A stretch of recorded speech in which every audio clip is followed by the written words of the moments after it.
Okay. Hey, good morning. My name's Brian Bird. Welcome to the Iron Bison podcast. We have not been on in a while, but it's great to be back with my friend, with my pastor, with my great author. And I get to make him smile and brag on him. But Greg Lindsey, welcome to the Iron Bison podcast. Thank you, B. So good to be with you, man. Yes, sir. Well, we love to upgrade people's mindsets, encourage their fitness, and enhance their walk with God. We're always looking to encourage in these areas. And I can't think of a better person who's on the journey always and integrating, walking with God, and swinging for the fences. Swinging for the fences than Greg Lindsey. And Greg, you recently, well, for the listeners, you Yeah. recently came out with a book. Hmm. And the book's title is The Rest of Your Story, The Path to Christian Life You Want. And the rest of your story is very appropriate as a guy who's integrating, who's on the journey, who's walking with God. And Greg, tell us, for the listeners who've never met you, who is Greg Lindsey? Yeah. Well, I'm a pastor, but I'm an unconventional pastor. My path to ministry was different. The good part of me, the best part of me is my wife Stacy and I will have been married 40 years come August, which, Congrats. which is a miracle when you consider the rest of my story, which I'm sure we'll talk about that. Yeah, 40 years, four beautiful daughters, ages 32 to 22, ninth grandkid on the way. And so uh, Hey. after having four girls, it's been great because I've got four grandsons. So now I love my granddaughters too. They're a lot like my daughters. So we got a pretty big tribe here in Colorado Springs. I've been leading Discovery Church now for 16 years. Yeah. Okay. And the book came out, captures part of the story. Jesus and Stacy are the heroes in the story. That's the short story. And and Excellent. God said, "Hey, you need to talk about this." So we wrote the book. Well, great way to go. One of the questions I've always wanted to ask a pastor such as yourself, I have you in the hot seat, but you do have the coolest Spartan shield behind you, and there's a reason for that. Yeah, Yeah. it's badass.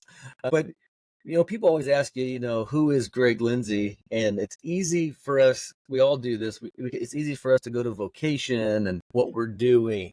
You're Yeah. writing, you're speaking, you're Mhm. leading a community, transforming a community. Well, if you peel that off and we Yeah. say, Greg, who are you and who you're becoming? Yeah. What's your first go? Mm. Boy, you should have prompted me with that question, bro. That's a good one. It's changed over the years. I had someone ask me a couple weeks ago. Actually, we were doing a thing at the church after church on Sunday. Get to know, we call it pizza with the pastors, and it's just 45-minute snapshot on who we are as a church. And we had a young couple from the Northwest, we'll say it that way, who were a part of a church that pastor got caught up in celebrity culture and ended up being a not so good story in their life. So Mm. we just have concerns because the church seems great. You seem great. A lot of great things happening here, but can you speak to that? And I said to them, I said, here's the deal. I used to want to be a big deal. I mean, 5 or 6 years ago, even Brian, I wanted to be a big deal. And I said, I'm over it.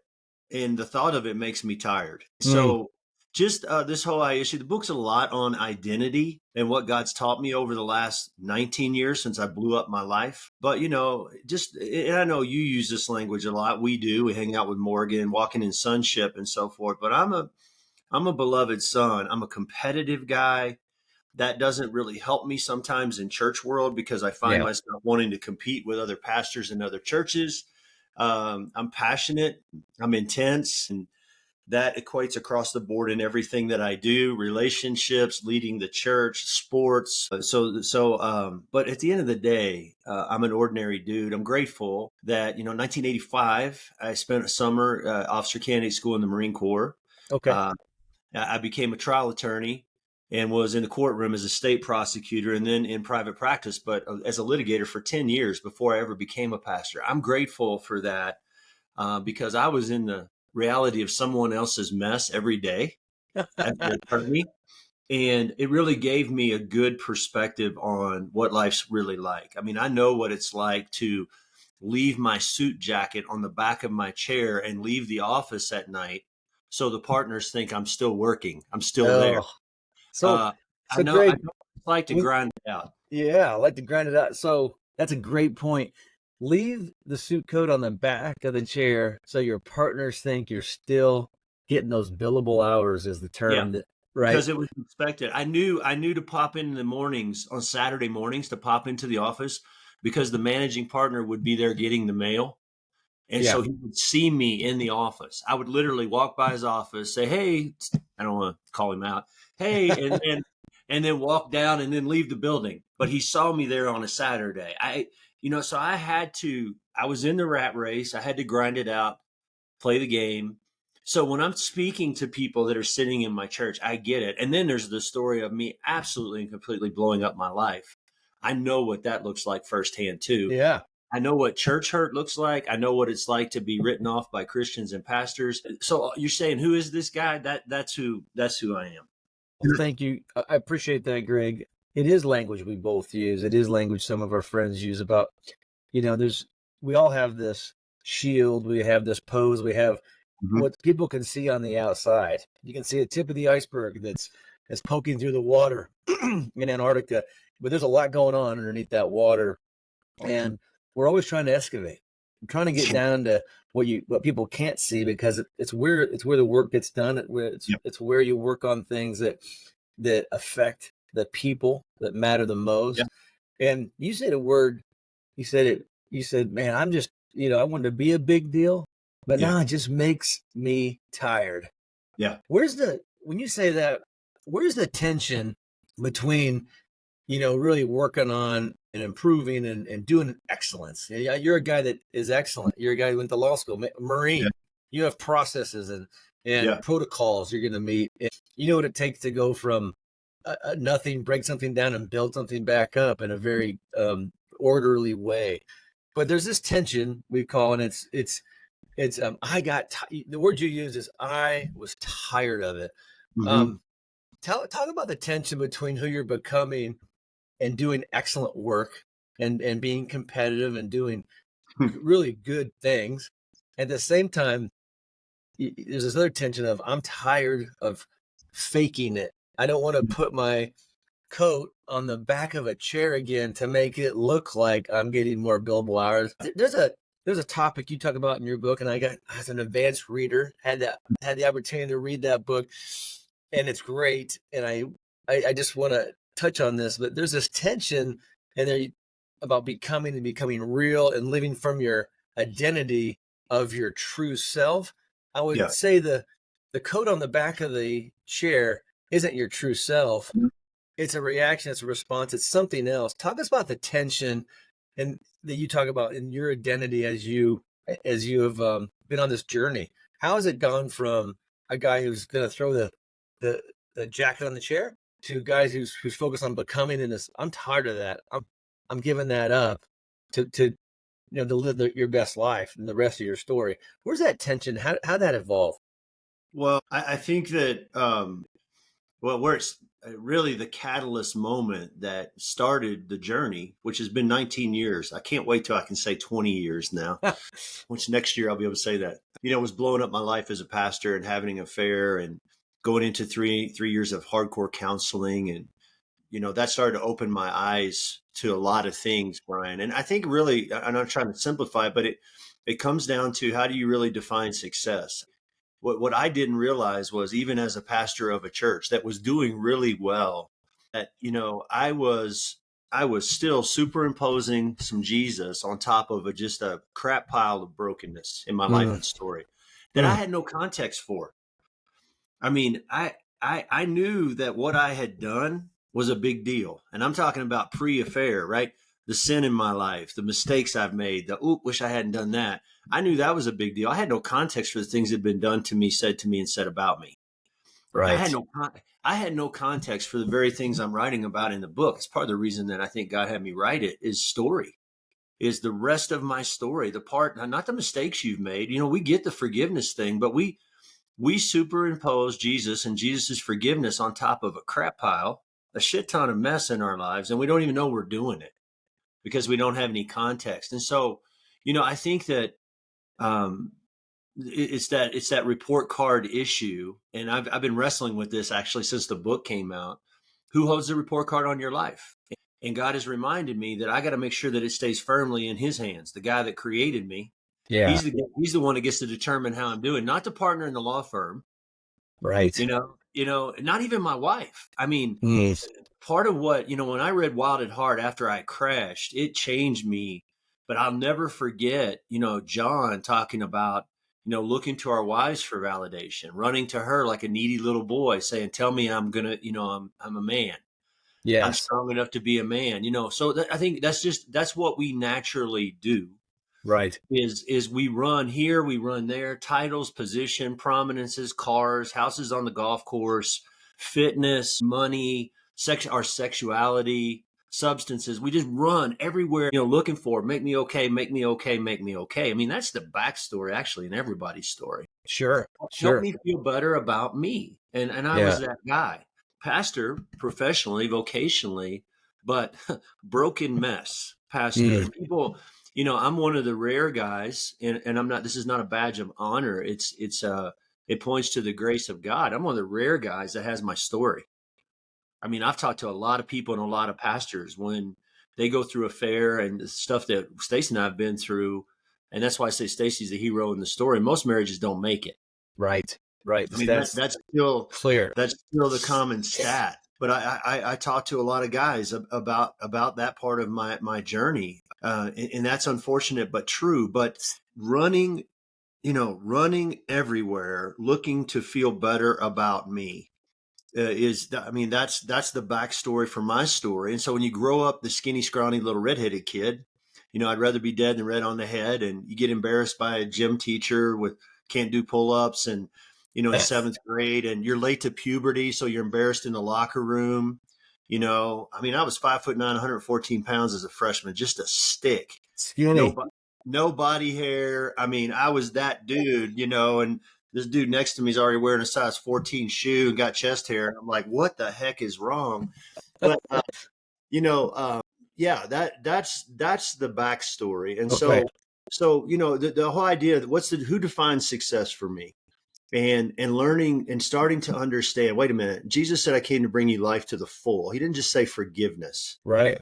He didn't just say, I got your ticket to heaven one way. Here you go. Now cash this thing and hold it until it's time and then cash it in. That's not what he said. He talked about Zoe, this life to the full, this amazing, genuine. And when I was honest, at the worst part in my life, I looked at my life and I said, I'm not experiencing anything near that. And if that's available to me, I've got some work to do. And so I've been on a quest for the last 19 years to find that and experience it. And I'm closer today than I've ever been. But the beauty is, there's always more with Jesus. Well, that's a huge thing, Greg. Thank you for sharing that. Yeah. As a listener who may not know you, you probably picked up in this conversation now that there was a mistake that was made early on in your marriage. Stats tell us that this is not you're not alone. This happens a Yeah. lot. What Yeah. is unique is the comeback story. Yeah. Is someone who's going to get in the trench and work on your stuff at the same time your spouse Stacy says, I'm going to stay in it. Even though the world and everybody else is justified to leave. She says, I am going to stay in it. That's rare and holy and heroic, and it's rife for criticism from people who don't know you and your story, looking from the outside in. Yep. If there's listeners out there that may have made a mistake and are looking at options, stay, leave, work on their stuff, forgive, bring it back together and work on it. What would your advice, maybe not your advice, but what would your journey, parts of your journey you want to share to help that person who may be hopeless right now? How would you give someone hope who's going through a mistake as well? Well, I'd be the last one in the world to try to tell anybody who's on the receiving end of that what they're supposed to do. First of all, Stacy is a hero, but I will also say this: she is an absolute firecracker. She is a strong woman who is a great mom to our four daughters. She's a Yeah. hero for them. She is not a pushover. She pushes me hard. That's why if you get the book, listen, go to the end first and read the note she wrote at the end. She gives her perspective on this. It's only 4 or 5 pages. And in the introduction, I say, do yourself a favor, stop now and go there, because she is one tough girl. People get the image sometime that when someone the spouse stays that they're weak or submissive, or she's rightfully submissive. I don't even like that word, but she respects me and she allows me. We lead our family together, but she allows me to be the spiritual leader of our home. But she's not a pushover. She doesn't play the organ or the piano. She doesn't lead women's Bible studies, right? She drinks hazy IPAs, for goodness sake, and loves them. So Hey. that's my girl. And she is, I mean, she posted, get to check this out. I just smiled and shrugged. She posted 2 days ago before the Nuggets just absolutely lost their minds and lost by 45. When they won the game before that, she posted that Jesus and Greg are my heroes, and the Joker is my hero after that. That's my girl. I mean, There you she's go. competitive, she's athletic, she's fiery. So anyway, back to your question. I think that I've heard Stacy talk to spouses who've been on the receiving end, and what she has said to them is, first of all, I would say that her decision that we were going to try to make this work did not come quickly. Hmm. It did not come quickly. And she had a lot of people, including pastors, telling her she should end it. So she went against the grain of Yeah. popular Christian opinion, first of all. But it was not made in the first month. I mean, the second thing I would say is that I've heard her talk to people about is, listen, the reason that this worked was because Greg worked his ass off. When I crashed, and the book starts on the Friday night where I'm sitting in the And driveway and got to go in. and just for the listeners who may not know, the book is called "The Rest of Your Story: The Path to the Christian Life." It's on sale on Amazon. You're about ready to get into it. This wraps up one of the best comeback stories I'm aware of, and I'm proud to highlight. Folks, this is a hopeful book, and I just wanted we could sit here and talk all day about statistics and Mhm.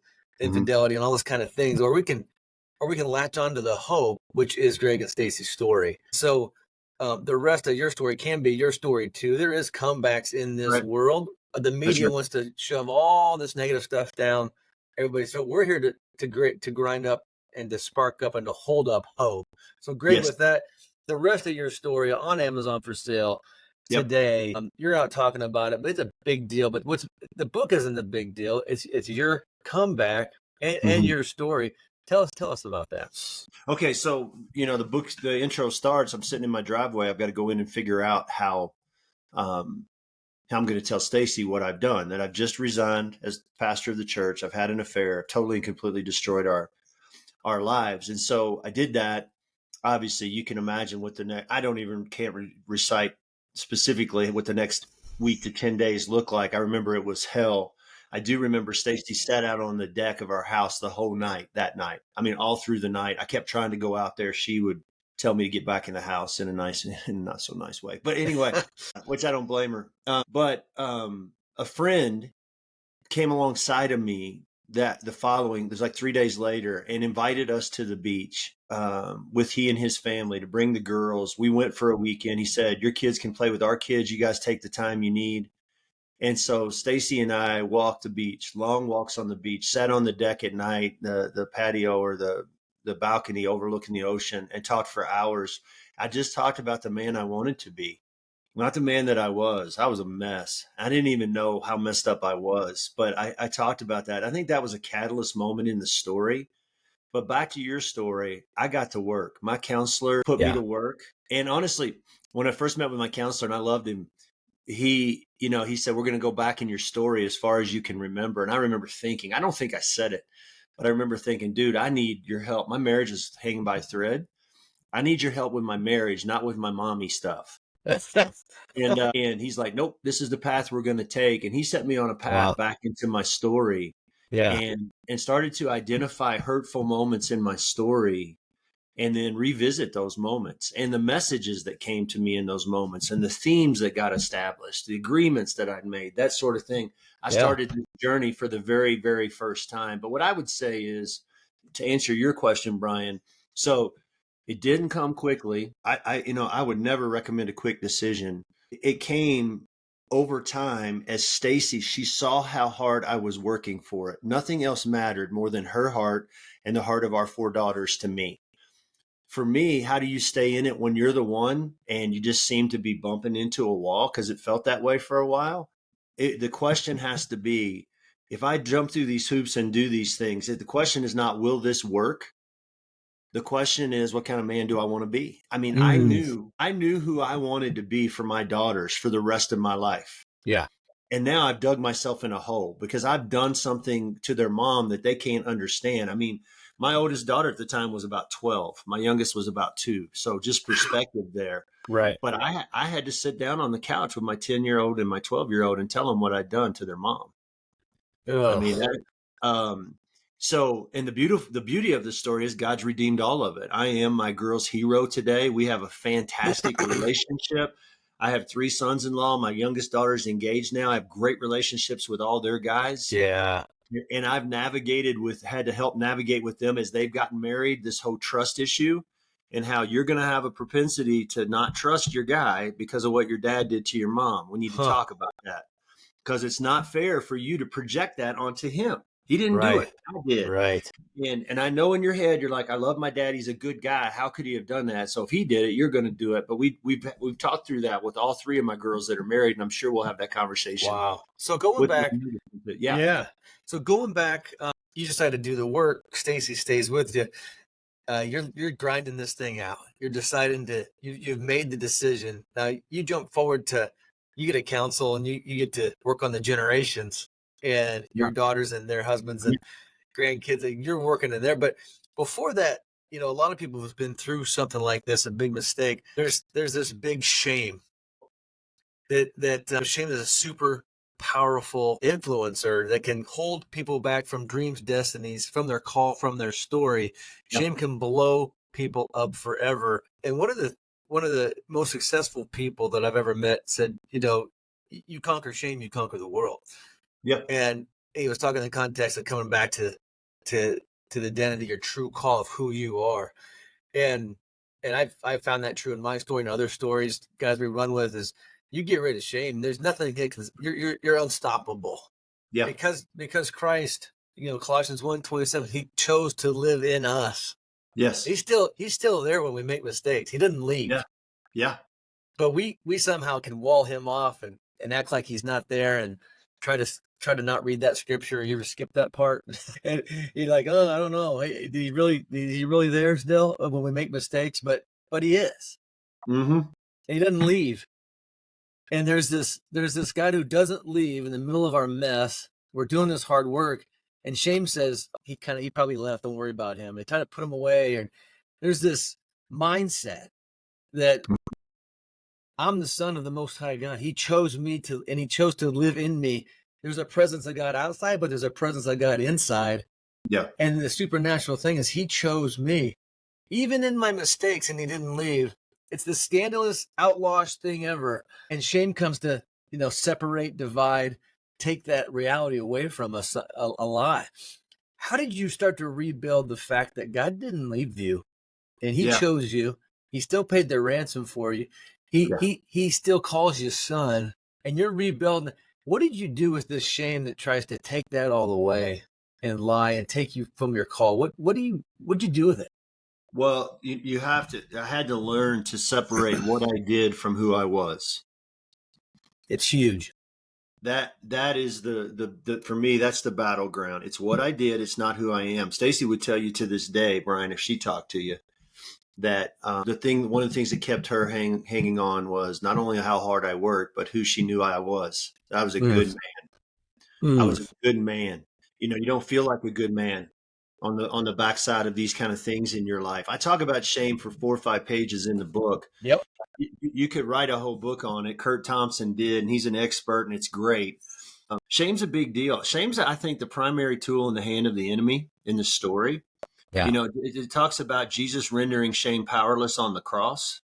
Because here's what happens, we're tempted, we blow it. How many of our sins did Jesus die for on the cross? I mean, all of them, yesterday's, today's, tomorrow's, right? Well, we're up against an enemy who's pretty smart. He knows that. And so, this whole idea that the sin is not the win. I think that the statement would go something like this. The enemy in our story cares so much less about what we do than he does about how we see ourselves because of what we've done. Mm. Because over the course of the long haul, he can work so much more with that. The shame thing that remains. Yes. So learning to separate. That's what I did. It was not my best moment, but it's not who I am. Who am I? Who gets to tell me that? And it is a mindset shift. Erwin McManus wrote a great book, came out, I think, last year, called Mind Shift. Yep. But this whole idea of what we are actually up against on a daily basis. Chapter 3 of my book, The Only Easy Day Was Yesterday. I love it because it's true, and I love it because it's a Navy SEAL motto, and I love those guys. So, but it's true. I mean, what we're up against. I love John 10:10. The part, not only the part, there's a life available to me that I've got to find it, because what I'm experiencing doesn't seem like what Jesus says he came to bring me. Right. But the first half of that verse is we're up against a thief. And I love the way Jesus describes the enemy, because, in the Bible, he's a red dragon in Revelation 12. He's a snake in Genesis. He prowls around like a roaring lion in 1 Peter 5. You got all these images. Jesus says he's a thief. And so the reason I love that description so much is because in order for a thief to be successful, we don't know what he's doing to us when he's doing it. Right? Because if you do, you catch them. Yeah. But for a thief to be a successful thief, so then the question becomes, Correct. what is the enemy up to in my story that I'm not aware of? Awareness. Paul talks in Ephesians 6 about don't be unaware of the enemy's schemes, that he's got a strategy. So what is the enemy trying to steal from me? I mean, here's the thought. Brian, when was the last time you were tempted and you didn't know it? Never. Don't know. Right? Yeah. We're aware when he throws a temptation at us, it's like Jesus in the wilderness, turn that stone into bread. You see the temptation. So this thief is stealing from me. What's he stealing? He's stealing, my ability to trust God. Yes, my relationship with God, all this stuff.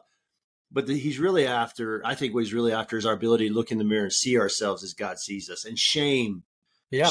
Shame is all over that. Shame keeps us for that. So for me, it was, okay, I got to start, excavating shovelful by shovelful, going back into my story with the help of a good counselor. Okay. Going back to all these hurtful, painful moments. In page 72 and 73 of the book, and the only reason I know that is because I've had to tell somebody else about it recently, but I go through 6 steps to starting to walk back into your story that my counselor didn't lay these steps out for me. I kind of constructed these steps after the journey he took with me over 3 years. But it starts with, identify moments that hurt you in the course of your life. And the second step is don't minimize it or compare it. Just write it down. So you have these 2 steps to start with. But I wanted to point something out that's really important. Yeah. You decided that you could not go alone. Yes. You got a counselor. Yeah. You got a confidant. I'm sure you had more than one, actually. Yeah. But so often, we have a nonprofit, Wild Courage, and we hear a lot of guys' stories. So oftentimes when folks are stuck in shame, getting around a fire, like in a Wild Courage setting or a small group or whatever, and sharing their story for the first time, shame seems to go, you don't have as much power as you thought you did. You just shared your story with others. And hopefully, we have a great, ability and role to play in hearing other people's stories, because it gives them a safe place to excavate some of the shame. And so I want to recognize what a great, you decided not to go alone. And these 6 steps you're talking about, what you do with it, I mean, that was with other confidence to help you along the way. Yep. Yeah. I had a good friend, Michael, you know him, who came alongside of me. He actually has a Christian counseling degree as well, but he's not a practicing counselor. He's the one that took me back to Wild at Heart. So I had my counselor who's a Catholic guy, and we talked about God sort of, kind of. And then I had a friend who was willing to still walk with me, who walked me back through Wild at Heart. And Nice. the combination of those two things. But no, I didn't go it alone. Most people ran away from me, though. Hmm. But you're right. I mean, just being able to put it on the table in a safe place with a few other people, it does begin to disarm and break down the shame factor in our lives. And I saw that too. Unfortunately, there's a stigma associated with counseling still today in the Oh church. yeah. You know, you're seeing a counselor. What? It's kind of like, okay, you're jacked up. Well, we're all jacked up, and great counseling will change your life. It's changed my life. So I'm a big proponent of counseling and therapy, and I even think I mentioned that a couple So times in the book. absolutely. So, when it comes to the shame deal and having Yeah, awareness, you're not going alone. There's another, you yeah, have awareness, you're not going alone. You have your people alongside of yep, you.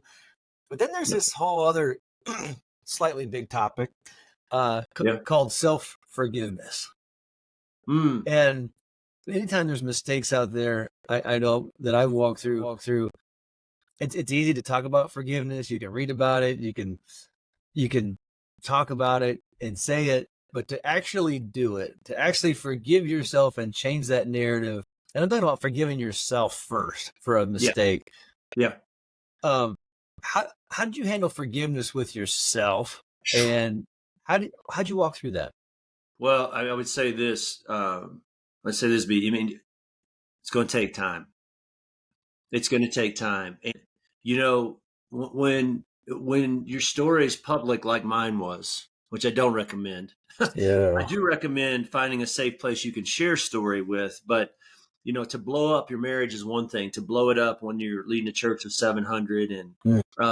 and all of that is not. It's not. I don't recommend it. But what I found was, and then I had a lot of, like I said, Christians, church people, you know, judging me and telling me why I did what I did and calling me a sex addict and a porn addict and all kinds of things. Anyway, but what I found is, first of all, it doesn't come quickly. You've got to really spend some time in, because it's hard. It's hard to believe, even though I was a pastor and been in church my whole life. I was told that I was on the verge of being outside the grace of God. Mm. And I didn't believe that intellectually, but it messed with me. And so Yeah. it takes time to, like, okay, am I the exception to the rule here? And so I think the forgiveness of Jesus and the Father is the path that starts you down that road. But I tell you another piece of this that's important. I think that truly came from me when I was able to forgive the people who hurt me as a result of what I'd done.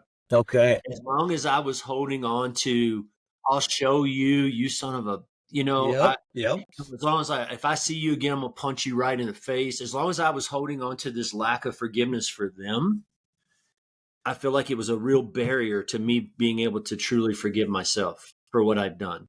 With And that, then Greg, obviously, real go ahead. real quick, I want to interrupt. That's a really good point. Deal with this a lot, and there's different ways to do this, but time is. You said time. It takes time.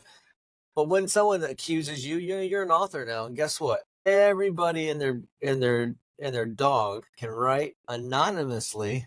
They can Yeah, go on Amazon. They can write what they want. They can create fake accounts. They can throw shade and hate. yeah, So you have a great relevant example. How yeah, do you stay in the lane to forgive those who throw shade and hate, not only on your story, on your mistakes, but just in public forum? I mean, pastors, you get reps at this all yeah. the time. What can you share with us listening when folks are throwing shade and hate? What's your go-to? How do you get from a mode of I'm going to get you back, or I'm gonna show you, to Yeah. actually I'm going to forgive you? And how do you forgive but keep excellence and stay in that mindset of competitiveness and doing excellence?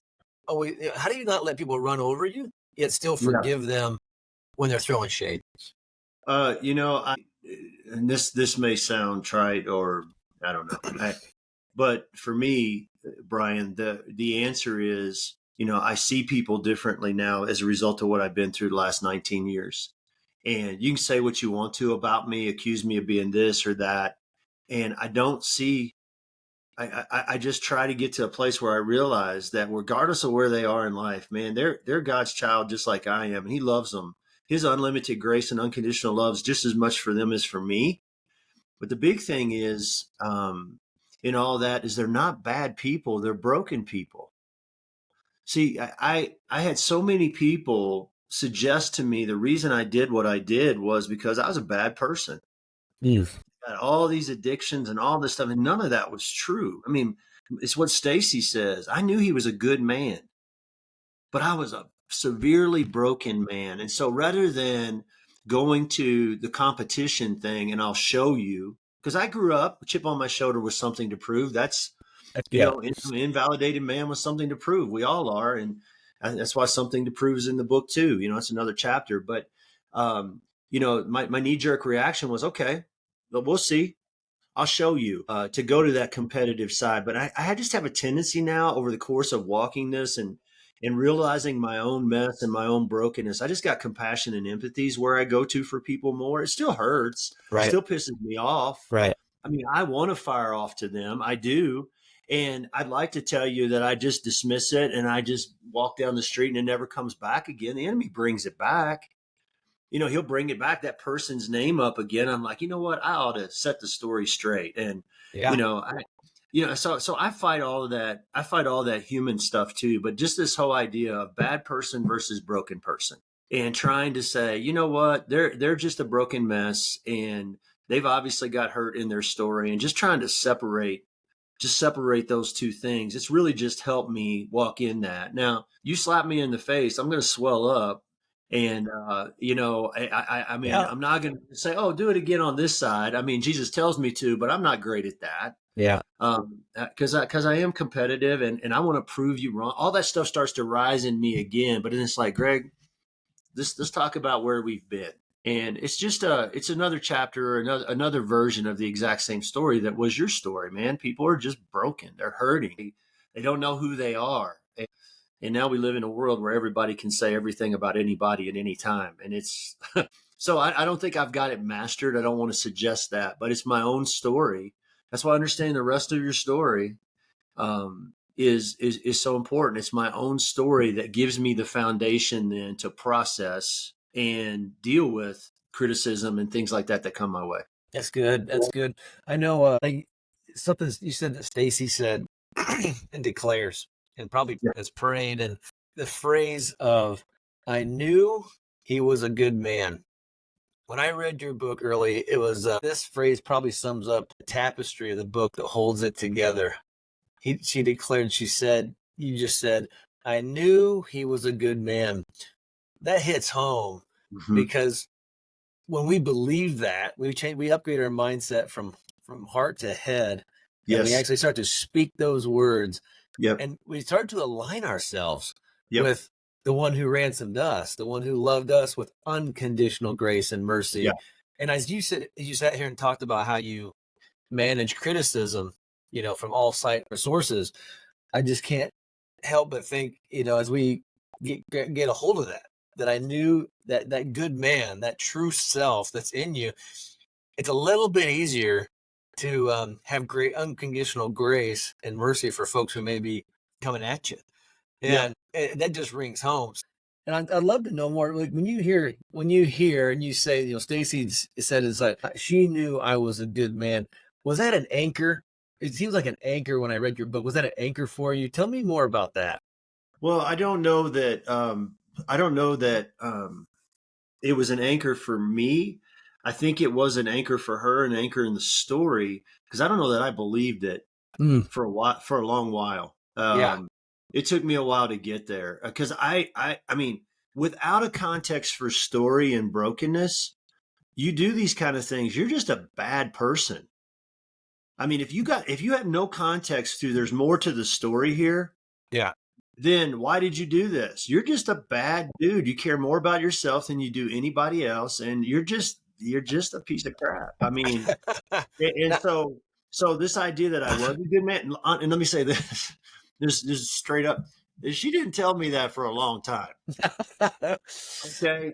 She thought that, she knew that in her heart. And I think that trip to the beach 10 days after the shit hit the fan, Yeah. really, she started to see that when we walked that beach. Cause I was like, baby, I don't know why I did this. This is not the man that I want to be. I love you more than anything. I love these girls. Here's the guy I want to be. So that good man in me started to leak out, Yeah. even in the midst of the storm that I had created. But it took me a while. It took me a Time. while to time again before I could actually believe that. I mean, this trust thing and healing thing, man, you can't fast forward this process. That's super important. Can't fast forward the process. There are Mm-mm. no shortcuts to Nope. healing, to forgiveness, to Nope. working things out. It takes time.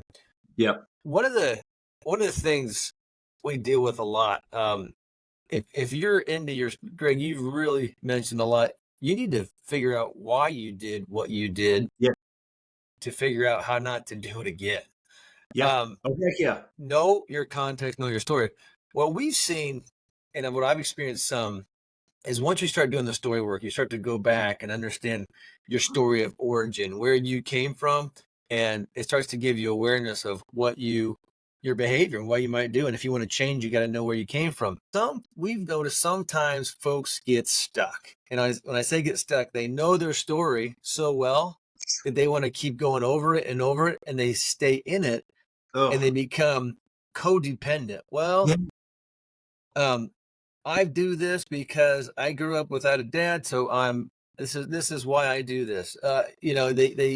They become dependent on their story, and they say, well, I grew up this way, so that's why I make a mistake. I grew up this way, that's why I make a mistake. And it's just a repeating thing. How do you get out of being stuck in your story once you become so aware of it and you talk about it a Yeah. lot?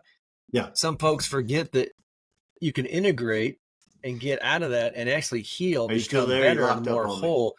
And some folks never do. Yep, Okay. we're good. I got you. I got you. Yep. Okay. So to answer that, Brian, awareness is not healing. And in walking through story with people, I'm seeing that. I'm seeing people, they become aware, they do get stuck. And I think that the key in that is, I'm just thinking about this as you're asking the question, is your story points to the reason, but it's never an excuse. So your story helps you identify some of the reasons behind what happened or what you did, but it never should be used as an excuse, right? You become aware of this, but you don't want to stay there. That's the key. Does that make sense? It does. You don't want to stay there. Um, Yeah. I see people use it as an excuse. Well, that's just who I am. My dad yeah, beat me, whatever, da da da da da. And the whole thing is, the whole renewing your mind thing. Paul uses that in Romans 12. It's the Greek word there means renovate. It means total and complete change for the better. And what happens a lot of time, my experience has been, particularly in church world, is we super renewing your mind. If it's a total renovation, there's a lot of stuff we got to get rid of, and then we build back from there. Instead, we just pile some Jesus stuff on a big bunch of mess and yeah, expect it to work for us, and it just doesn't work. right, exactly. Well, some of the things in which some of the stories we see and hear around campfires and groups and others is our folks are just looking for. We had to call some people out. We just say, hey, you're stuck in your story. It's time to upgrade and move from codependence on your history Yeah. to dependence on God and integration and where you want to go and in union with God. That flip, and it was kind of an awareness of, oh, I keep talking about what I used to do. Yeah. So it's time to upgrade and want it and start to work on these things. And it takes, like you said, it takes awareness. It takes other people in your story. It takes counselors, in seasons. And so it's super important in that area. Now, Greg, you are one of the issues you mentioned was social media. You've been off social media for some time now. You're back on with the book, launching. What is Tell me about, your interaction with social media, how you handling it, and how does it relate to your story? There's criticism, there's TikToks, there's all these things going on with a launch of a book and to get the marketing side of your story out there. And sometimes it's healthy and sometimes it's not. How have you handled social media with this book launch? Well, so and I hope I'm addressing your question, Brian, because we cut out just a little bit, so I'm not sure I heard it all. But if we're talking about social media, I got the last part of the question. So I got off of it 4 or 5 years ago. Leading a church through COVID was brutal, and I think that was hard for all pastors. Shutting down. You learn a lot about how much your identity is caught up in drawing a crowd on a weekend. So God actually started working on me with this stuff about the end of 2017. So I got off social media because I just decided it wasn't good for my heart. Comparing and contrasting myself to others, to other churches. What are people saying? And it really is handing the report card to other people and letting them determine how I'm doing. How I'm doing as a Right. pastor, how am I doing as a man, how am I doing as a friend, whatever. So the temptation in this book, so obviously launching this book, publisher wants me to, my platform, they knew it was pretty weak because I hadn't been on there. And they wanted us to build the platform out. And so we did. And but Yeah. I found myself being tempted every morning. I have a chair upstairs I sit in by a window, and that's where I get my good God time in the morning, and just reflect. And yeah, it's just my place. I found myself as soon as my tail would be in the seat, going to social media, going to check all of my accounts to see how many likes I had, to see what people were saying. I was handing the report card to them. It took me to this point. It felt terrible. I mean, it just was like, I mean, so I just can't. And I actually posted this on social media about a week ago. Is like, the report card on who you are and your life needs to stay firmly in the hands of the one who created you. And I posted that because Yes. I need to remind myself of that. And so I started to get sucked back into somebody else is going to tell me how I'm doing, which is the whole rest of my story that led to the worst things I've ever done in my life. And I'm like, I'm Mhm. not going back there. And so just separating the two, there again, my identity is not in being an author. I don't know what God's going to do with this book. Maybe nothing. But I know a few people have read it and it's already helped them and changed their lives. So if that's all it is, if it's a way for me to preserve my 9 grandkids, my little guys and gals to have something that here's Pops, and here's Pops' story, and here's Pops' life, and they read it someday, and it's something for them that anchors them, to use your word, or helps them navigate the shitstorm that we're in, because world's not getting any better. And Yeah. but someday when Pops is gone, Pops and Gigi, here's their story, and here's what they said about how to navigate this life, which I believe will be true 20 years from now, 50 years from now, 100 years from now, if Jesus doesn't come back. I mean, I think we understand what we're up against. And so for me, it just was a gut check. Like, you going to do this again? Are you going to, there's always a tendency to hand that report card to somebody else. There is. I mean, Greg, obviously, I appreciate that. I appreciate that report card, and with the report card, being anchored to the one who loves us the most. yeah, We're right at an hour, yeah. and I want to conclude this. Our internet's a little glitchy, but we're doing the best we can here at the end. But Greg, you launched the book. You're making comebacks. You're encouraging others. I wanted to thank you for for being whole, for being who you are, becoming, working on who you are now, but becoming the kind of man who you're called to be. A guy who can handle power, a guy who can love his family, a guy who continually wants to improve and compete, but hold an ethical line and not put building something gigantic uh, in front of just being true to who you are and the call that God has on your life. You've been a great friend over the years, and I just wanted to thank you for the rest of your story. You got what it takes. I can't wait to give. I think I'm going to buy a case of these books and give them to all the men in my life because I so enjoyed reading the rest of your story. And it takes big kahunas to share it with the world. It's not an easy thing, Mhm. and it matters. It matters a lot. So thank you. Yeah. Well, Brian, your story matters. Everybody's story matters. We just got to stay in the fight every single day. So thanks for your friendship. Thank you for having me on. Thanks for the man that you are. Your friendship with me from the first time we met has been an inspiration to me. Yeah, you're a good man, and thanks for having me on. It means a lot. Absolutely. Thanks, Greg. We'll have you on again. But hey, I know you got big plans today with book launches and things, but I know above all, it's God and Stacy and family first. And so enjoy. Thank you, brother. Okay. You too.